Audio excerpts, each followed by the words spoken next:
Il n'y a pas d'image dans ce livre. Je comprends rien. Je vais aller voir le film. Je suis allé voir Jamais plus, j'ai toujours envie de dire Plus jamais parce qu'il existe un film qui s'appelle Plus jamais, un film de Justin Baldoni qui est également l'acteur du film. Une romance, un drame adapté d'un roman de Colleen Hoover que je n'ai pas lu et que je ne connaissais même pas et je n'ai jamais entendu parler de Colleen Hoover avant de voir le film, mais apparemment elle est très connue. Je suis allé le voir vierge de toute information, pas de pitch, pas de bande-annonce. Je suis allé plusieurs fois au cinéma et j'ai vu l'affiche avec Blake Lively dans des petites fleurs roses. Je me suis dit tiens, ça va me changer un peu, j'ai envie de changer de registre en ce moment. L'affiche m'a plu, j'aime bien Blake Lively, c'est une actrice qui est assez fraîche, que vous connaissez peut-être de Gossip Girl, de Instinct de survie. Donc voilà, juste au feeling, j'ai eu envie d'aller voir ce film. Je ne pourrai bien sûr pas dans cette vidéo vous comparer le film au roman.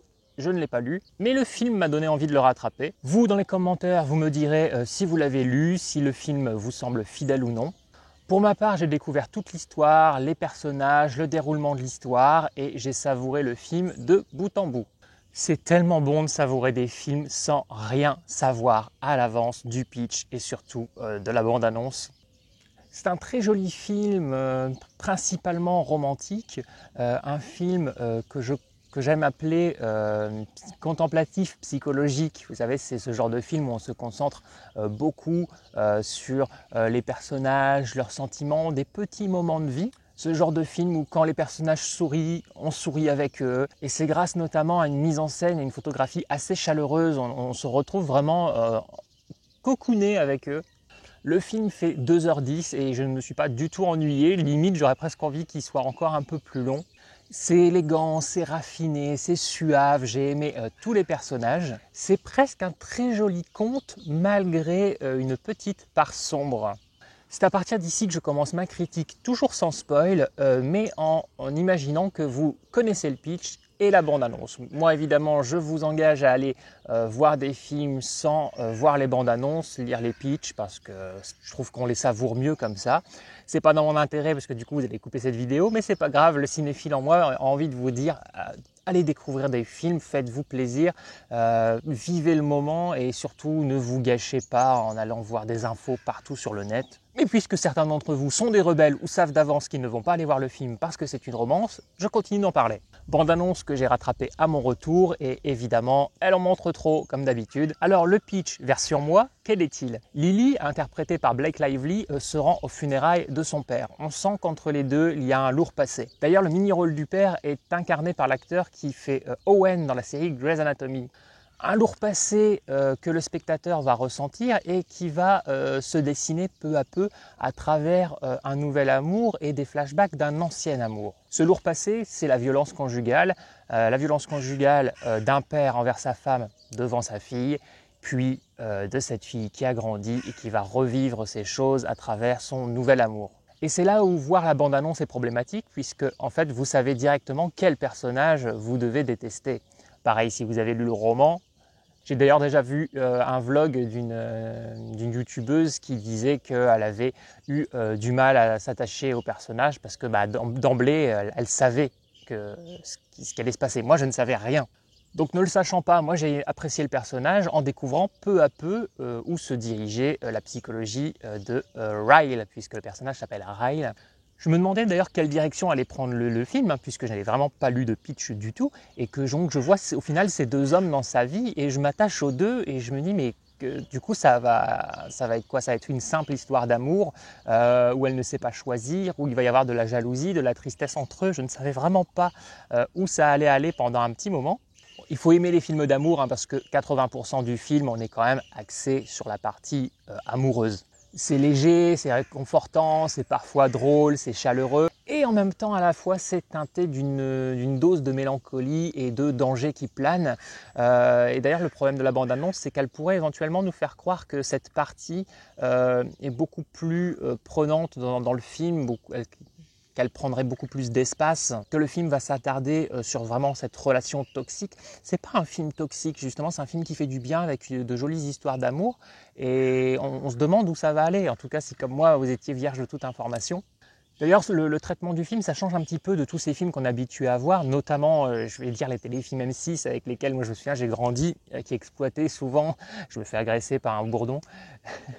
Ça change de tous ces films qu'on a déjà vus, un peu avec le même schéma, où on voit la femme qui voilà, se prend son premier coup, accepte que ce soit un accident, alors qu'on a quand même déjà vu que le mec lui a donné intentionnellement, mais elle continue de rester avec, puis une deuxième, une troisième, etc. C'est les autres qui essaient de lui ouvrir les yeux, et malgré tout, elle reste, et elle subit encore et encore et encore, et là, on ne va pas avoir tout à fait la même sensation avec ce film. C'est intelligent, c'est même smart, j'ai envie de dire. Et personnellement, ça ne m'a pas dérangé de voir des personnages intelligibles, capables de prendre du recul sur ce qu'ils sont en train de vivre ou en train de faire, et que les choses se bouclent telles qu'elles vont se boucler.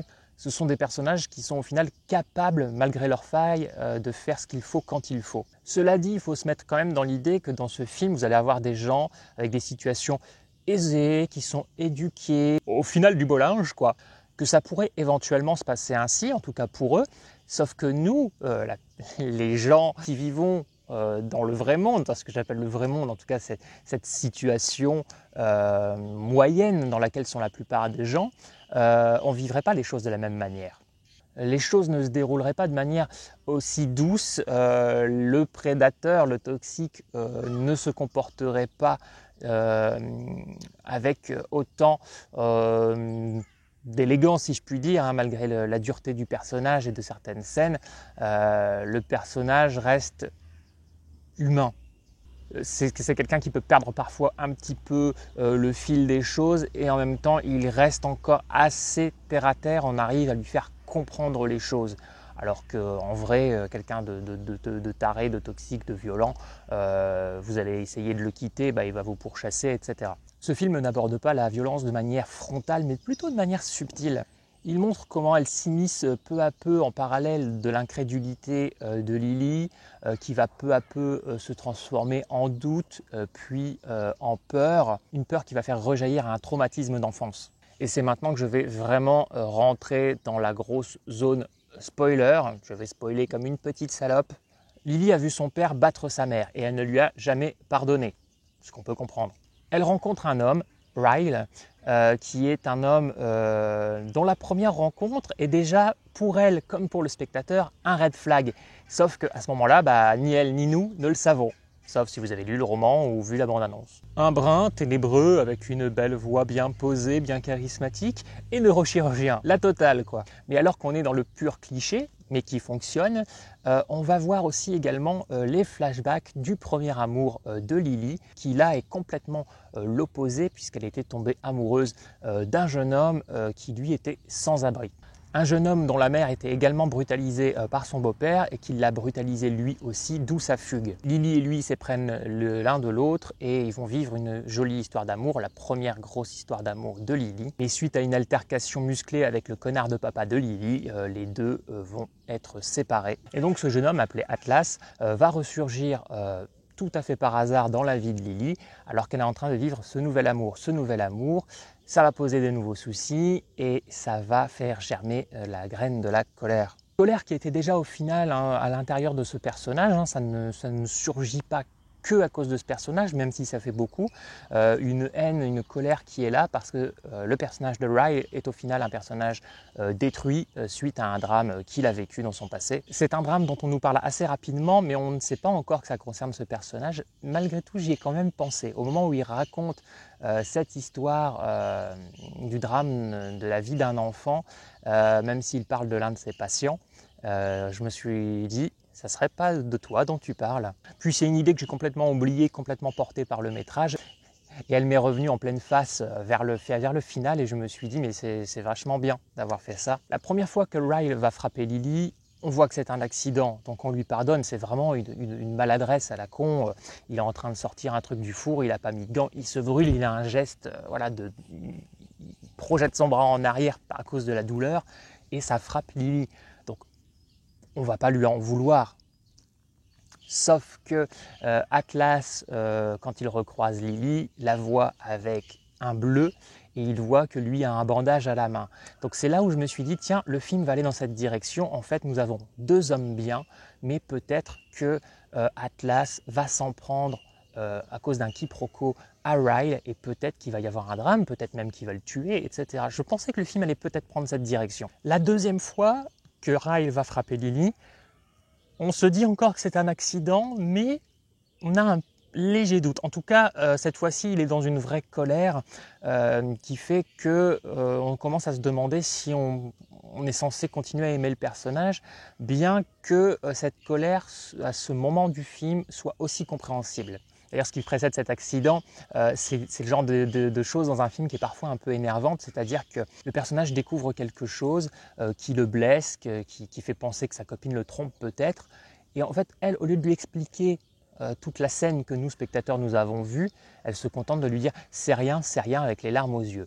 Ce qui peut foutre le doute. Ce qui se passe, c'est que Atlas, ayant peur pour elle, un jour prend une carte de visite, écrit son numéro de téléphone dessus, ouvre la coque du téléphone de Lily et lui glisse la carte dans la coque du téléphone. Comme ça, le numéro n'est pas enregistré dans le téléphone. Et il lui dit « si tu as besoin de moi un jour, tu appelles ». Et il se trouve qu'elle ne l'appellera pas, que tout va bien avec son homme, que son homme n'est pas un mec violent.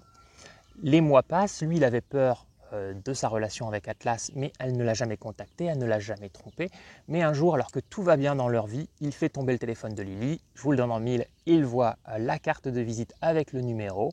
Donc il lui en veut, il a peur, ce qui est compréhensible. Mais elle, au lieu de lui expliquer l'histoire que je viens de vous expliquer, comme quoi il lui a mis dans le téléphone depuis, puis c'était il y a plusieurs mois, qu'elle n'y pensait même plus, qu'elle ne l'a jamais utilisé, qu'ils ne sont pas en contact, elle se contente de se mettre à genoux devant lui et de lui dire c'est rien, avec les larmes aux yeux. Alors pour nous, en tant que spectateurs, on sait que ce n'est rien, on comprend Lily, mais imaginez-vous à sa place, à lui, qui n'a aucune explication. On se demande si elle est en train de lui dire qu'effectivement c'est rien, il ne s'est rien passé. Si elle est en train de lui dire qu'il s'est peut-être passé quelque chose, mais que ce n'est rien, ça ne compte pas. Voilà, il y a zéro explication pour le personnage de Ryle. Donc quand il est en colère, frustré, perdu, on voit qu'il est complètement chamboulé et qu'à un moment il est en colère contre elle et à cause d'un mauvais mouvement, il l'a fait tomber dans l'escalier. On se dit putain... Hey mec, putain, tu l'as balancé dans l'escalier. On n'aime pas ce qui vient de se passer, mais on ne le déteste pas encore lui, parce que, au vu de la situation, c'est encore un accident. Mais à la troisième scène de violence, là, il n'y a plus aucun doute. Ryle est violent et là, on le déteste. On comprend sa détresse à ce moment-là, on comprend sa psychologie, on comprend que c'est très compliqué. Mais on voit aussi que Lily est en détresse et il ne respecte pas ça. Elle a beau essayer de l'alerter, il reste borné, il a des œillères et il est hors de contrôle. D'ailleurs, on peut même se demander, est-ce qu'il est tellement dans sa propre détresse qu'il ne voit pas celle de Lily ou est-ce qu'il s'en fout? Est-ce qu'il n'est pas en train de devenir un pur prédateur là? D'ailleurs, cette scène, au niveau de la complexité du personnage, parce qu'au final, c'est quand même un personnage qu'on va aimer et à ce moment-là détester, parce qu'on découvre cette part de lui. Cette scène me fait un peu penser à celle où Spike manque de violer Buffy. Pour ceux qui sont fans de Buffy également, vous savez de quelle scène je parle, hein, cette scène a beaucoup marqué. Et c'est une scène qui est très étrange, parce que, là je vous parle de Buffy, mais on peut penser à ça aussi pour ce film et ses personnages. C'est que quand Spike fait ça, Spike c'est un personnage qu'on aime. Et c'est un moment où on se met à le détester et on est surpris, on se dit mais j'ai pas envie de le détester ce personnage-là, qu'est-ce qui s'est passé?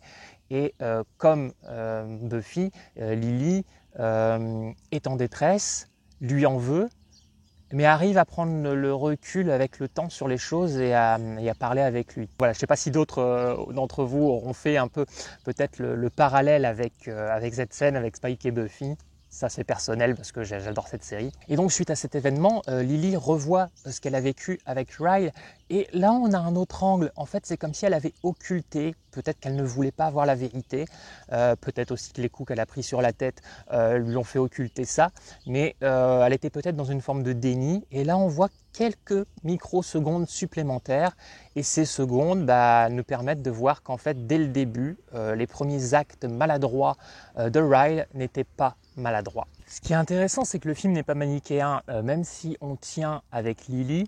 Ryle a, alors peut-être pas des circonstances atténuantes, mais en tout cas on est capable de comprendre pourquoi cet être est détruit. Bon, puisque nous sommes dans la partie spoiler, je vais vous le dire, Ryle, quand il était enfant, à l'âge de 6 ans, il jouait avec son grand frère, il a trouvé l'arme de ses parents, qu'il a pris pour un jouet et il a tué son frère. Et donc au tout début du film, il en parle et il explique donc qu'il est neurochirurgien et qu'il a perdu un enfant et il explique l'histoire. Et c'est cette histoire justement où je me suis dit tiens mais ça serait pas toi. Et à un moment donc il explique que cet enfant a tué son grand frère et il raconte cette histoire à Lily et Lily lui dit mais moi je pense à cet enfant mais cet enfant qui est toujours en vie mais qu'est-ce qui va devenir? Et il lui répond quelque chose du style il est détruit à vie. Quand on apprend que c'est lui que ça concernait, on se rend compte que lui-même a conscience qu'il est détruit. C'est quelqu'un qui a réussi sa vie, qui est neurochirurgien, etc. Mais qui, pour lui sa vie est terminée. Cela dit, si vous avez une part sombre, vous pouvez avoir envie un peu d'approfondir cet événement et de vous demander si le personnage de Ryle n'avait peut-être pas déjà une violence sous-jacente à cette époque. Est-ce que c'était vraiment un accident? Alors ça, c'est pas du tout évoqué par le film, hein. C'est moi qui élucubre un peu. Lily le quittera donc et elle va réussir à le convaincre de la laisser tranquille, elle et son bébé. Elle va le convaincre avec un discours facile, logique et qui ne peut être entendu que parce que Ryle a encore une partie intelligible en lui, parce qu'il est encore sauvable, il lui reste encore une part d'humanité. Donc c'est un moment qui est très beau, mais il ne faut pas oublier que ça ne se passerait pas comme ça dans la vie réelle. Je vais vulgariser un peu les choses, mais je vais dire ce film c'est presque un peu la violence conjugale pour les nuls. Je ne dis pas ça avec mépris du tout, j'ai énormément aimé le film, je vous le conseille, mais ça pourrait presque faire croire à des jeunes filles un peu naïves qu'il suffit de parler, d'expliquer les choses pour que la personne en face comprenne. Ça, c'est un discours qu'il faut arrêter de dire aux gens. Dites pas à vos enfants, explique-lui que ça te fait du mal, explique-lui que ça te blesse. Non, quand tu fais ça, 90% du temps, la personne en face, elle se sent encore plus puissante et elle va se moquer de toi. Moi, je le sais pour avoir été un souffre-douleur. Quand j'étais un enfant, quand on m'a dit explique-leur, j'ai essayé à de nombreuses reprises et en fait, c'est pire. On se moque de toi, on te considère comme faible. Donc, il faut avoir du caractère. Lily a du caractère, mais c'est aussi une femme intelligente. Et comme je vous l'ai dit, ils sont dans un monde raffiné, riche, hein, on peut dire. Les personnages sont tous assez aisés. Ils ont des choses à perdre, ils ont eu une éducation. Donc, ils peuvent encore prendre un recul nécessaire.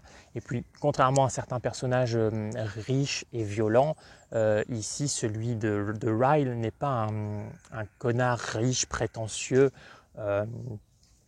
qui n'a pas de respect pour les autres et qui s'ennuie, qui a besoin d'exercer une forme d'autorité. C'est vraiment un personnage qui est détruit de l'intérieur et au final quelqu'un de bon, puisque c'est quand même quelqu'un qui sauve des vies. Mais voilà, c'est un être qui est bousillé et qui du coup se met à bousiller les autres. D'ailleurs, il dit toujours qu'il n'a que des relations courtes. Est-ce que c'est parce que au fond de lui, il ne sait pas déjà que la vie de couple n'est pas fait pour lui, qu'il a cette violence en lui? Parce qu'au début, quand il dit qu'il ne se pose jamais avec personne, puis qu'il a envie de se poser avec Lily, on se dit ça y est, c'est parce qu'il a trouvé le grand amour. C'est le schéma habituel, c'est le schéma de 50 nuances degrés où le personnage n'a jamais de vraie relation. Et puis un jour, il tombe sur Anastasia et il est dingue d'elle et cette fois-ci, ça y est, il se pose. Là, on pourrait se demander aussi, voilà, est-ce qu'il ne s'est jamais posé avec une femme parce qu'il avait peur de cette violence qu'il a en lui? Est-ce qu'il n'en était pas déjà conscient? Donc voilà, Ryle va entendre raison, ce qui ne serait pas le cas de beaucoup de personnes toxiques. Et on a le droit à un joli happy end qui fait du bien, mais qui n'est pas non plus trop cucu. D'ailleurs, il y a un personnage qui lui dit, si jamais, ce personnage d'Atlas qui lui dit, si jamais un jour tu retombes amoureuse, tombe amoureuse de moi. Et il se passe quelques années, parce qu'ils ne nous mettent pas des panneaux genre 3 ans plus tard, etc. On voit simplement l'évolution des personnages. On voit que sa fille a grandi quand elle retrouve à nouveau Atlas et on voit qu'il y a toujours cette connexion entre eux et qu'ils vont se retrouver. Elle prend le temps de faire les choses, de se reconstruire avant de passer à autre chose. Petite mention à l'actrice Isabella Ferrer qui joue Blake Lively, jeune, choix très judicieux physiquement, ça marche très très bien. Mention spéciale aussi à la réaction de la sœur de Ryle, meilleure amie de Lily, qui a une phrase magnifique, alors que je n'arriverai pas à vous dire mot pour mot, mais en gros elle lui dit « En tant que sœur, j'espère que ça va aller entre vous, mais en tant que meilleure amie, je ne te pardonnerai pas si tu te remets avec lui ». Et c'est génial, parce que dans ce genre de film, d'habitude, la famille, les proches essaient de défendre ce prédateur. Et là, quand Lily lui explique l'histoire, elle est hyper touchée par ce que vit Lily, et elle n'est pas bornée comme le sont certaines personnes qui sont les amis, la famille, etc. Et elle ouvre les yeux sur la situation, et elle a conscience aussi que son frère est quelqu'un qui est détruit de l'intérieur. D'ailleurs, elle met en garde Lily à un moment, mais elle lui dit qu'il enchaîne les petites amies, donc de ne pas s'attacher, ce genre de choses. Et peut-être qu'en fait, elle la met en garde aussi inconsciemment, parce qu'elle sait peut-être de quoi son frère est capable. C'est beau, c'est touchant, c'est tragique, c'est rebeau derrière. Dans le générique de fin, il y a une très jolie reprise de la chanson Every Time de Britney Spears, si vous la connaissez. C'était une jolie ballade assez tragique. Et rien à voir, mais un petit peu quand même, il existe un film qui s'appelle Plus jamais, et non pas Jamais plus, qui date de 2002 avec Jennifer Lopez et qui traitait déjà des violences conjugales. Le titre original de Jamais plus, c'est It Ends With Us, que l'on pourrait traduire par Ça se termine avec nous. Donc si vous aimez ce type de romance-drame, je vous le conseille, ce film est vraiment très beau. Et oui, je ne lis pas que des livres et je ne regarde pas que des films avec des tripes qui sont arrachées dans tous les coins. We gather storms, never knowing what they'll mean. Ouais, avec une petite éviscération du papa violent, ça m'aurait bien plu. Puis avec quelques illustrations de l'éviscération. Ah bah voilà, là il y a des images, là je comprends tout.